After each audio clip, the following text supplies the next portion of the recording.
خطبہ نمبر 18 علماء کے درمیان اختلاف فتویٰ کے بارے میں اور اسی میں اہل رائے کی مذمت اور قرآن کی مرجعیت کا ذکر کیا گیا ہے۔ بسم اللہ الرحمن الرحیم۔ ترد على أحدهم القضية في حكم من الأحكام فيحكم فيها برأيه، ثم ترد تلك القضية بعينها على غيره فيحكم فيها بخلافه۔ مذمت اہل رائے، ان لوگوں کا عالم یہ ہے کہ ایک شخص کے پاس کسی مسئلے کا فیصلہ آتا ہے تو وہ اپنی رائے سے فیصلہ کر دیتا ہے، اور پھر یہی قضیہ بے عین ہی دوسرے کے پاس جاتا ہے تو وہ اس کے خلاف فیصلہ کر دیتا ہے۔ ثم يجتمع القضاة بذلك عند الإمام الذي استقضاهم فيصوب آراءهم جميعا۔ اس کے بعد تمام قضات اس حاکم کے پاس جمع ہوتے ہیں جس نے انہیں قاضی بنایا ہے، تو وہ سب کی رائے کی تائید کر دیتا ہے۔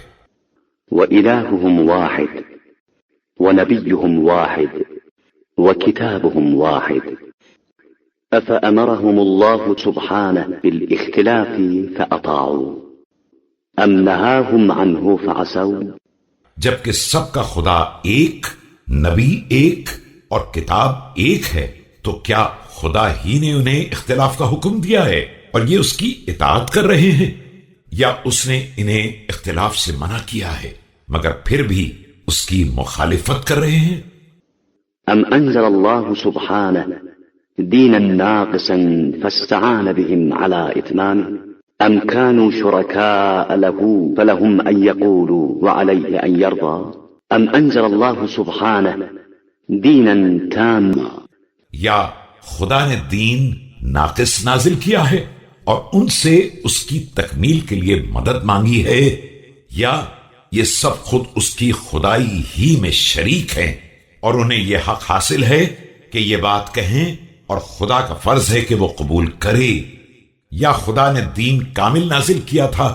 فقصر الرسول صلى الله عليه وآله عن تبليغه وأدائه، والله سبحانه يقول ما فرطنا في الكتاب من شيء فيه تبيان كل شيء۔ اور رسول اکرم صلی اللہ علیہ وآلہ وسلم نے اس کی تبلیغ اور ادائیگی میں کوتاہی کر دی ہے، جبکہ اس کا اعلان ہے کہ ہم نے کتاب میں کسی طرح کی کوتاہی نہیں کی ہے اور اس میں ہر شے کا بیان موجود ہے۔ وذكر أن الكتاب يصدق بعضه بعضا وأنه لا اختلاف فيه، فقال سبحانه ولو كان من عند غير الله لوجدوا فيه اختلافا كثيرا۔ اور یہ بھی بتا دیا ہے کہ اس کا ایک حصہ دوسرے کی تصدیق کرتا ہے اور اس میں کسی طرح کا اختلاف نہیں ہے۔ یہ قرآن غیر خدا کی طرف سے ہوتا تو اس میں بے پناہ اختلاف ہوتا۔ وإن القرآن ظاهره أنيق وباطنه عميق، لا تفنى عجائبه ولا تنقضي غرائبه ولا تكشف الظلمات إلا به۔